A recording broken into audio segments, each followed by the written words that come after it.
Guys, গ্রামে থাকার কিন্তু মজাই আলাদা।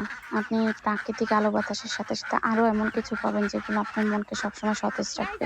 তো এই যে দেখতে পাচ্ছেন যে হাঁসগুলো, এগুলো কিন্তু আমাদের পালিত হাঁস। আমার মা পালে। তো সকালবেলা এদেরকে ঘুম থেকে উঠে এদেরকে ছেড়ে দেওয়া হয়। এই যে আমার মা ছেড়ে দিয়ে তারপর তাদের জন্য খাবার রেডি করতেছে। আজকের খাবারে ওদেরকে দিচ্ছিল ভাত।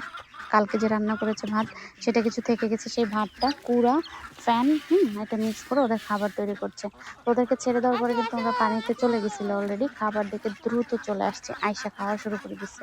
তো এরা আসলে সবথেকে হাঁসের যে বিষয়টা, এরা খাবার যতক্ষণ এদের গলা পর্যন্ত না হয়ে যাবে ততক্ষণ কিন্তু এরা হচ্ছে গিয়ে খাবার খেতে থাকবে। তো এই যে দেখতে পাচ্ছেন একদম, এগুলো কিন্তু আমাদের নিজের হাতে পালিত। এদের খাবারের ব্যাপারটাও কিন্তু খুব সেনসিটিভ, যে এদের ধান খাওয়ানো হয়, তারপর কুড়া খাওয়ানো হয়। মানে এমন কিছু খাওয়ানো হয় না যেটা ওদের তাড়াতাড়ি বাড়তি করবে, তাড়াতাড়ি মাংস তৈরি করবে।